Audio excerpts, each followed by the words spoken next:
नमस्कार, CCN news 24 channel देख रहे सभी दर्शकों का स्वागत है। दर्शकों, मैं दिनेश गर्ग कड़वे सवालों वाला इस समय मौजूद हूं रोहिणी के सेक्टर 20 में और मेरे साथ मौजूद हैं नरेंद्र सोलंकी जी, जो कि भारतीय जनता पार्टी से हैं, कर्मठ कार्यकर्ता भी हैं, समाज सेवी भी हैं और रोहिणी सेक्टर 11 में इनका निवास स्थान है। बड़ा पुराना यहाँ पे रोहिणी सेक्टर 11 में कितने वर्षों से रह रहे हो आप? मैं 20 वर्ष से रह रहा हूँ जी वहाँ पे। कई बार हमारी आपस में बात हुआ करती थी एक इंटरव्यू के लिए, मुद्दों के पर बात करने के लिए, लेकिन ना कई बार मुझे समय मिल पा रहा, ना भाई साहब को समय मिल पा रहा था। आज इत्तेफाक की बात है, इंद्र देवता भी खुश हैं और अभी मैं देख रहा था इस दफ्तर के अंदर दिखाओगे तो यहाँ पे गाय माता देखो, यहाँ पे बाहर खड़ी है ना, ये गाय माता भी अंदर आकर के मतलब पूरे दफ्तर को पवित्र भी करती है और आशीर्वाद भी देती है। ये हमने देखा यहाँ पर और वाकई ये चीज मुझे अच्छी भी लगी। अंदर अगर मैं दिखाऊंगा ना आपको, एक बार दिखा दो, नहीं तो अंदर एक हवन भी यहाँ पर जो है प्रतिदिन होता है यहाँ पर, ये है ना, ये जो हवन की सामग्री आप यहाँ पर देख रहे हो, ये यहाँ पर प्रतिदिन यहाँ पर हवन होता है। और ये हमारी हिंदू संस्कृति में जो है हवन को इतना शुद्ध और इतना पवित्र माना गया कि जो पूरा वातावरण शुद्ध और पवित्र कर देती है। कहीं ना कहीं इस ओमिक्रॉन जैसी महामारी या कोरोना जैसी महामारी में भी इसको बड़ा लाभदायक बताया गया था। खास मुद्दे की बात करेंगे नरेंद्र सोलंकी जी से, जिसके अंदर आने वाले निगम के चुनाव को लेकर भी करेंगे, पिछले कार्यकाल में जो की गई कार्य का जो इनके द्वारा किए गए कार्य हैं वो भी जो है चर्चा में रखेंगे और एक कड़वी मुलाकात करेंगे, तीखे सवालों से शुरुआत करेंगे, मीठी मीठी बातें करेंगे नरेंद्र सोलंकी जी से। नमस्कार नरेंद्र जी। नमस्कार जी, आपके सभी दर्शकों को मैं नववर्ष की शुभकामनाएं देता हूं और हृदय गहराई से कहता हूं उनका स्वास्थ्य अच्छा हो और अपना खुश रहें, हंसते रहें, मुस्कुराते रहें। अच्छा नरेंद्र जी, मेरा पहला सवाल रहेगा, क्या आपने हमारे चैनल पे पहले कभी खबरें देखी हैं?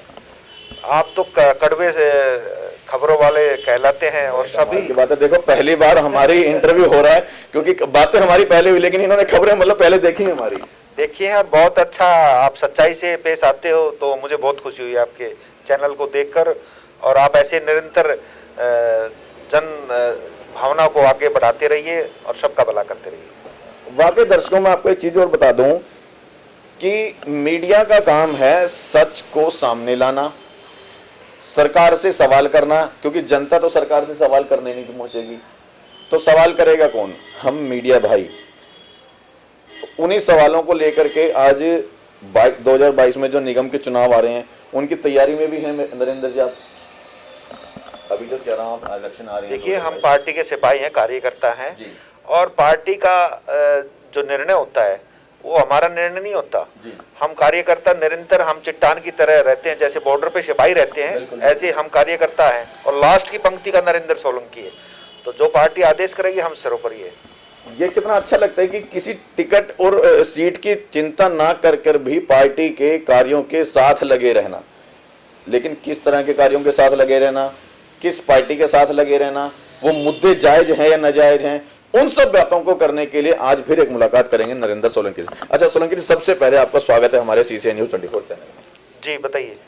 सोलंकी जी, मेरे को ये चीज बड़ी अच्छी लगी कि जब भी मैं किसी पर्सन का इंटरव्यू करने जाता हूँ या मैं उससे पर्सनली मिलता हूँ, वो जब मुझे प्रॉपर मास्क में नजर आता है तो मुझे वाकई बड़ा अच्छा लगा, क्योंकि कहीं ना कहीं जितने नेता और मंत्री हैं, बड़े बड़े लोग, यही इस प्रोटोकॉल का उल्लंघन कर रहे होते हैं।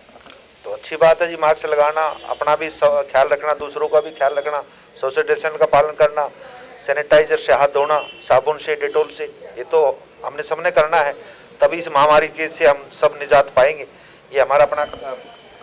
पिछले कोरोना काल का जो समय रहा था, अगर हम थोड़ा सा उस विषय में जानना चाहें तो कैसे क्या कुछ करा था आप लोगों ने?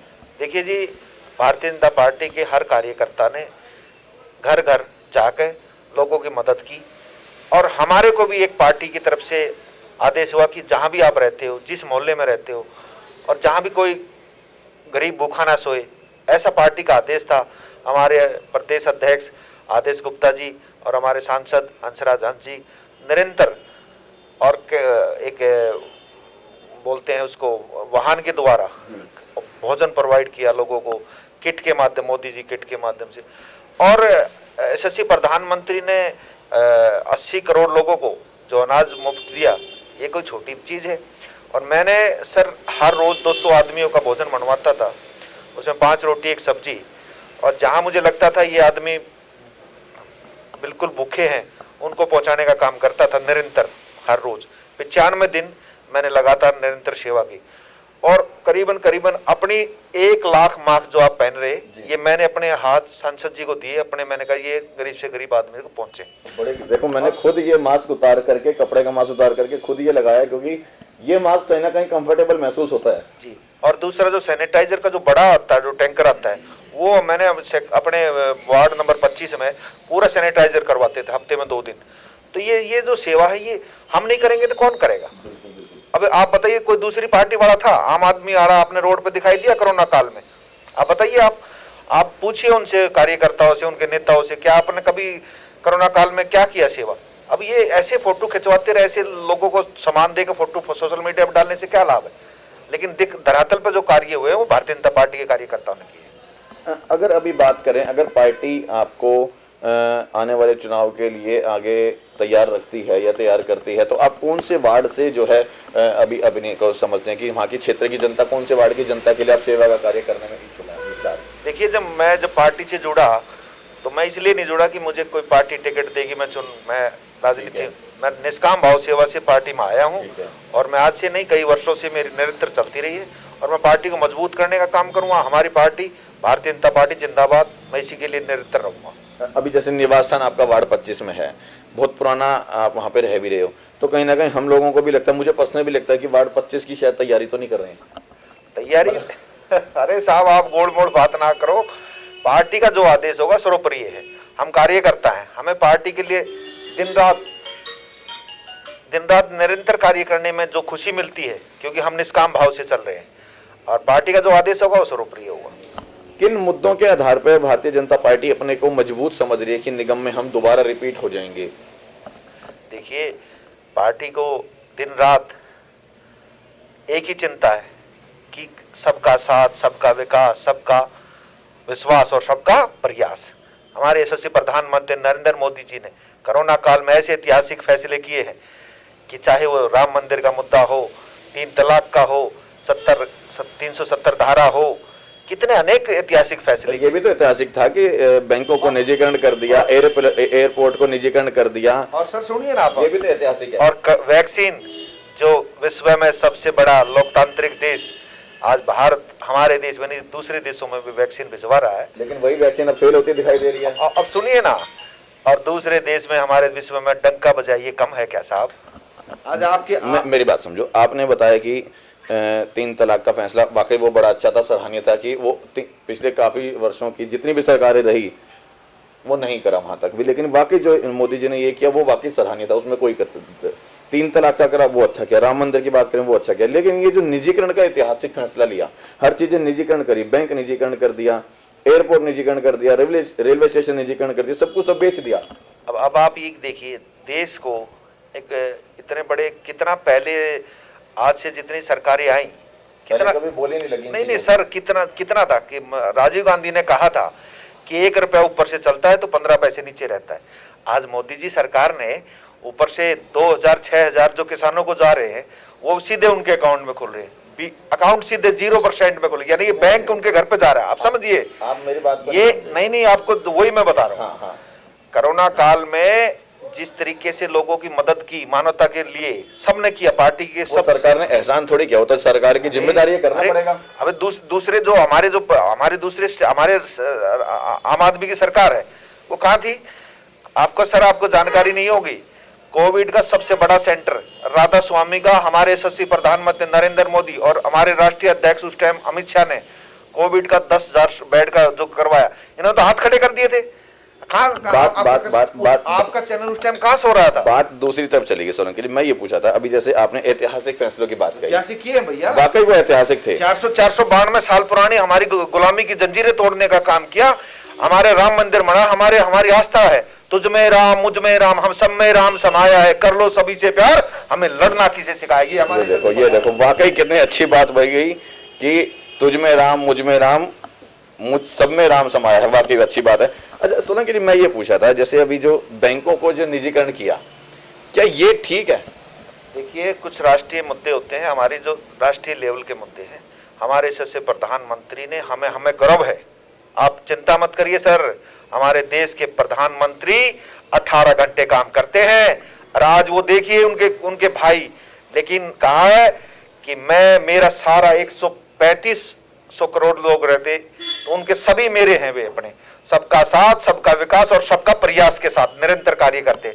तो वहां भेदभाव नहीं करते कि हमारी दिल्ली में हमारी सरकार नहीं है तो यहाँ पे इनको अनाज नहीं दिया जाएगा, इनको वैक्सीन नहीं दिया जाएगा, सबको निरंतर देते। क्या आपने कभी केजरीवाल सरकार के किसी नेता से पूछा है कि 5 लाख का जो आयुष्मान योजना का है वो 5 लाख का गरीबों का वो क्यों नहीं बंद कर रखा है तुमने? क्या कभी आवास योजना कभी बंद कर रखी, क्यों कर रखी है? 7 साल से कोई राशन कार्ड बना है वो बताइए ना। क्या कभी कॉलेज खुला कभी एक? क्या कभी कोई स्कूल खुला? क्या इनके एमएलए, इनके पार्षद, इनके मंत्री कोई तो बताए? अब खोले तो 840 ठेके, दिल्ली को नगरी बना दिया इन्होंने। क्या कभी कहा आपने कभी जाके साहब? आपके चैनल ने कभी सच्चाई दिखाई? अब चलिए, लोग मर रहे हैं, ताई ताई हो रहे हैं, ये दिखाइए यहाँ पानी लीला पीला काली, पानी साफ देखिए, ये पानी पीते हैं सर, ये दिखाइए। अभी थोड़ी देर पहले मैं नाले की कवरेज कर रहा था, मैं आपको दिखाऊंगा, अभी मैं आपको लाइव दिखाऊंगा। ये जो पानी है ये टूटी में से आया, बता टूटी से आया। मैं देखो ये पीता हूं मैं, देखो ये अब मैं पीता हूं इस जहर को, देखो ये देखो बेटा, दिखाओ। और क्या ये शुद्ध वातावरण है? और भी मैं देखो, अभी देख ये पीते हैं हमारे सब बहन भाई, गरीब से गरीब आदमी। ये है दिल्ली सरकार का तोहफा। वाकई इस पानी की शक्ल देख करके भी मेरा बिल्कुल मन नहीं मान रहा। और यहाँ पर आप देखिए, ध्यान से देखिए, जान को जोखिम दिया है मैंने। देखिए ये क्या पानी है, गजब। ये इससे भी बुरा आता है यहाँ तो। क्या मिनरल वाटर है, गजब गजब का। हमारी पॉल्यूशन कितना हो रहा है? दम घुट रहा है साहब, दम घुट रहा है यहाँ। अब क्या पॉल्यूशन पर किसी ने देखा है क्या? क्या उनके विधायक सो रहे हैं क्या? मैं चाहता हूं कि उन्होंने हर विधायक ने अपना अपना इस्तीफा देना चाहिए और केजरीवाल को बोल देना चाहिए जब तक दिल्ली सुरक्षित नहीं है तब तक हम किसी सीट पे नहीं जाएंगे। ये पार्टी का काम है। भरी क्या भरी है? देखो 1500 रुपए का बिल है, दिखाना पंडित जी, मेरा बिल दिखाना। 1500 रुपए का बिल है भाई, और 8000 रुपए का पानी का बिल आता है। कहां फ्री, कहां बिजली फ्री है? ये लोगों को दिखाओ मेरा बिल दिखाओ। अभी 1500 रुपए का भरा है, ये रहा लास्ट में। आइए ये दिखाओ, देखो 1500 रुपए का है। ये बिल मेरे हाथ में है जिसमें 517 रुपए तो सिर्फ और सिर्फ इसका फिक्स चार्जेस लगाया हुआ है। तो बताइए, लूट मचा रखी है। मतलब 517 रुपए 20 पैसे सिर्फ फिक्स चार्जेस। एक बार नजर डाल दो इस बिल पे। दिल्ली सरकार के द्वारा दी जा रही दिल्ली वासियों को 200 यूनिट फ्री और 400 पर माह हाफ। उसके बाद ये कमर्शियल बेशक है लेकिन उसके 517 रुपए 20 पैसे का अगर फिक्स चार्जेस है तो ये कहां तक न्याय है? ये वाकई दिल्ली सरकार के ऊपर एक बहुत बड़ा सवाल है। ये कहां तक न्याय है? किसी के साथ मैं आपके चैनल के माध्यम से कहना चाहता हूं, 62 विधायक है उनके, 62 विधायक एक मेरे से डिबेट पर बैठे, मैं उनकी पोल नहीं खोल दूं तो मेरा नाम नरेंद्र सोलंकी नहीं। भारतीय जनता पार्टी का सच्चा सिपाही है, मुझे ना कुछ चाहिए लेकिन मैं सच्चाई बात अपनी रखता रहूंगा। आपके चैनल के माध्यम से मैं चैलेंज करता हूं, कोई आए मेरे से बात करे कि भाई तूने क्या काम किया, मैं दिखाता हूं उनकी कमी क्या है। 7 साल में बेड़ा गर्क कर दिया दिल्ली का। दिल्ली देहात के लोग ताई परेशान हो रहे हैं साहब। चलिए, आज तक कृषि दर्जा क्यों नहीं दिया भाई? दिल्ली में आज ट्यूबवेल का कनेक्शन क्यों नहीं मिल रहा हमें? आज कोई खाद की वीर जो भी हमारी जो योजना है उनको क्यों नहीं दे रहे सारे? भैया ये दम घोटने का काम किया है, चाहे झुग्गीवासी हो चाहे वहां जितने बाहर के। अब जब कोरोना काल थी सब लोग छोड़ के भाग रहे थे दिल्ली के, तो क्या दिल्ली वालों को सुविधा देने का काम नहीं किया? अभी इन्होंने लॉकडाउन कर दिया वीकेंड का। अभी क्या जो दुकानदार है वो दुकानदार बैठते हैं, उनको किराए पे बैठते हैं, उनके लड़के की फीस है, उनके बिजली के बिल है, 10 दिन काम चलेगा। और बसें खोल दी, मेट्रो खोल दिए। क्यों खोल ले भाई? कौन मनाता है इनको? पॉलिसी कौन देता है? कब से राय तो ले। अब भैया मेट्रो को इस तरीके से चलाएंगे। अब एक बार लागू कर देते, एक बार खोल देते। 50% पे करा तो है, अब खोल दिया ना। अब फिर कह दिया सारे सब जाओ। समझो आप, ये भैया ऐसा ना कौन पॉलिसी, कोई किसी से तो बात करे, ये वहां से बोल देते ये करो वो करो। भैया दिल्ली जनता जनार्दन जानती है सब कुछ, कहती नहीं थी लेकिन सोचती है। अभी सिटी के चुनाव में इनको धूल चटाने का काम करेंगे लोग। यहाँ पर विधायक कौन है मौजूदा विधायक उपकार श्री भगवान है। अब सर सुनिए, दिल्ली की बात करते हैं। दिल्ली में करीबन 2 करोड़ जनसंख्या है और 1 करोड़ मैया भी होंगी, बहनें भी होंगी। वहां पंजाब में जाके कहता है 1000 रुपए में दूंगा। क्या दिल्ली में दे देना भाई? यहाँ तो उन्होंने यात्रा फ्री कर रखी है। यात्रा तो वहां भी करेगा वो तो यात्रा फ्री के क्या कर रहा है? महिलाओं के लिए यात्रा फ्री करे ना, यानी कि मान लिया उन्होंने हरिद्वार भेजा, मान लिया वृंदावन भेजा, महिलाओं के लिए बसों में यात्रा, यहाँ पर बस में भेजे तो 1000 रुपए क्यों नहीं कर रहे? यहाँ भी घोषणा कर दे। भैया यहाँ नहीं है। अब मान ले हरिद्वार तो भेज रहा है, एक तरफ तो श्रद्धा बढ़ा रहा है हमारी भगवानों की, और दूसरी तरफ मंदिर के साथ में ठेका खलवा रहा है। ये तो दोगली नीति नहीं चलेगी भाई, ये नहीं चलेगी। या तो मंदिरों के साथ होना, मंदिरों के साथ मैं कई दिखा दूं जहां ठेके खुले हैं, हर वार्ड में 3 ठेके खुले हुए। और पहले जैसे मान लिया जाए ठेके का 20% थे, 80% सरकारी थे, अब 100 के 100 कर दिए। अब पहले 2% देते, अब 12% उनका मार्जिन दे दिया। और 8-10 जो भूमि, जो बड़े बड़े डॉन थे, जो बड़े बड़े जो ये शराब के माफिया थे, उनको दे दिया। तो भाई ये तो नोचने का काम कर रहे हैं, ये अपने ब्रांड के बेचेंगे, अपने नोचेंगे, और गरीब से जो युवा बच्चे हैं उनको बर्बाद करने का काम करे। जो बच्चों को आगे बढ़ाने का काम करते, युवा को आगे बढ़ाने का काम करते, कहीं संस्कृति का, कहीं धरोहर का, कहीं उसको आगे बढ़ाने का काम करना। इसको लेकर के भारतीय जनता पार्टी ने क्या किया? दिल्ली में कौन सी नई इंडस्ट्री लगाई ताकि युवाओं को रोजगार मिल सके? नहीं तो भारतीय जनता पार्टी ने क्या कार्य नहीं हो रहे? मैं तो पूछ रहा हूँ, बताएं। नहीं बताइए ना, आप बताओ। ये आप बताओ, दिल्ली में युवाओं के रोजगार 22 साल हो गए सर। जब हमारे साहिब सिंह वर्मा ने आए ना, तो हर गांव में समुदाय के अंदर खलवाया था सर। आपको पता होना चाहिए इस बात का। स्टेडियम बनाए थे, अब आपको सब मालूम होगा। और ये जो मेट्रो का, ये भी भारतीय जनता पार्टी के उस टाइम मदन लाल खुराना और जो पूरे थे, तो भारतीय जनता पार्टी के एक से एक ऐतिहासिक कार्य हुए। इन्होंने जो प्लान करा, आज ऐड पर तो इतना पैसा खर्च रहे, हर रोज एक बड़ा स्टार आता है इतना पेज का। भाई ये किसकी कमाई है? ये किसकी कमाई बता दे। ये गाड़ी कमाई हमारी आम आदमी की कमाई है, लुटा रहा है उसको। तो भाई कम से कम ठीक है। अब क्या युद्ध लड़ूंगा मैं प्रदूषण से युद्ध लड़ रहा है, या तो अपने आप को चमका रहा है? कितने लोग दम घुट रहे। मेरे पिताजी आज हॉस्पिटल में एडमिट है साहब, मुझे पता वो कैसे सांस ले रहा है। अब मैं मुझे पता ना मेरी पीड़ा क्या है। अभी युवाओं को परोस रहा है शराब। तो क्या आप बताओ, आपके लड़के कल ने वो शराब पीने लगेंगे तो आप खुश होगे उससे? मैं शराब के मुद्दे पे आ रहा हूँ। अभी आपने कुछ नहीं सर, 2 दिन पहले जैसे शराब का विरोध किया पूरी दिल्ली भर में, चक्का जाम करके, उसको लेकर के जो शराब का विरोध था वो आपने ठेके के बाहर ना करके, उनके दरवाजे पे ना कर करके आप लोगों ने जो दिल्ली के अंदर जाम किया, उसके ऊपर जो चक्का जाम जो किया, उसमें कितना अर्थव्यवस्था का नुकसान हुआ, उसका जिम्मेदार कौन? दूसरा, वहां पर बसों की हवा, टायरों की हवा निकाल दी गई, उसमें जो नुकसान हुआ उसका जिम्मेदार कौन? क्या वो बस सिर्फ केजरीवाल की थी या दिल्ली सरकार की थी? कहीं ना कहीं हम आम जनता को नुकसान हुआ, पब्लिक को नुकसान हुआ है। देखिए, हमारे 2 घंटे जाम हुआ, ठीक है जी, और 2 घंटे में हमारी कई पीढ़ियों को बचाने का काम किया हो। पूरी दिल्ली थम गई। मैसेज क्या है कि हमें ये शौक नहीं है कोई रोड पे जाने के लिए, हमें भी पता है, हमें भी अपना डर है, हमें भी एक आदमी, हम ही कोई आप ये मानते हैं कि उसकी वजह से लेकिन युवा पीढ़ी कहीं से कहीं, हमारी जो युवा पीढ़ी इसका 3-3, 4-4 पीढ़ियां खराब हो जाए, उसके लिए किया ना सर, अपने लिए तो नहीं किया ना। दिल्ली के अंदर अगर बात करोगे तो देखो, इस चीज को लेकर के जो आप लोगों ने भारतीय जनता पार्टी ने जो पूरी दिल्ली को एक बार को रोका, वो कहीं ना कहीं यातायात का नुकसान हुआ, अर्थव्यवस्था का नुकसान हुआ।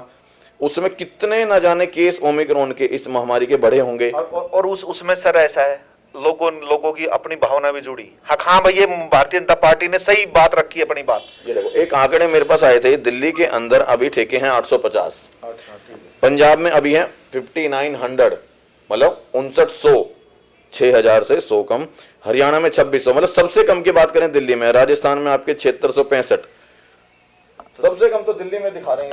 अच्छा आप इसे और खोल दो। अभी तो और ये बाहर की परमिशन दे रहे हैं, ये 20,000 के करीब में और भी खुलेंगे। कौन से वाले? ये जो बाहर की परमिशन लाइसेंस दे रहे हैं ना सर, आपको नहीं मालूम? कौन से बताओ? लाइसेंस दे रहे हैं ये आप कोई अप्लाई करो, लाइसेंस मिलेगा आपको बाहर का। आप इससे ज्यादा और प्रोसेस आएंगे। अभी हाल फिलहाल में अगर बात करें तो दिल्ली में सबसे कम है। दिल्ली तो आज 35 किलोमीटर में आर पार हो जा रही है सर। पंजाब तो बहुत बड़ा स्टेट है, तो मतलब दिल्ली में सबसे कम है ना? दिल्ली अच्छा ये भी कम है? अरे बाप रे बाप भाई। अगर हम इन आंकड़ों को देखें, पहले जब 400 थे, अब तो 850 हो गए। और ये 2000 के करीबन 2000 तो बाहर खोलने जा रहे, लाइसेंस दे दिए उन्होंने, और उससे भी ज्यादा खोलेंगे। भैया ये देखो, आप इनके भले में इनका कितना लगाओ, लेकिन ये युवा पीढ़ी का सत्यानाश करने। पंजाब में नशे में डूबा हुआ है, समझो, वहां पे नशा मुक्त, वहां पे नशा मुक्त की बात करिए। तो फिर अब ये दोगली नीति यहां चलेगी क्या? भैया आप देखो, सच्ची रखनी बात है ना, आपके कड़वे शब्द रखे ना, तो ये रखो उनके सामने। एक बार मैं आपको ना दर्शकों बाहर का भी मुआयना दिखा दूं। जो यहाँ पे विधायक हैं वो है आम आदमी पार्टी से, क्या नाम बताया? रामचंद्र। नहीं, रामचंद्र पार्षद है, वो पार्षद है, अभी वो पहले विधायक थे, और अब है उपकार श्री भगवान। उपकार श्री भगवान। एक बार मैं उनके द्वारा किए गए कार्यों को भी आपको यहाँ पे दिखाना चाहूंगा, आओ मेरे साथ। हाँ कोई बात नहीं, यही रखा रह जाएगा मोबाइल तो।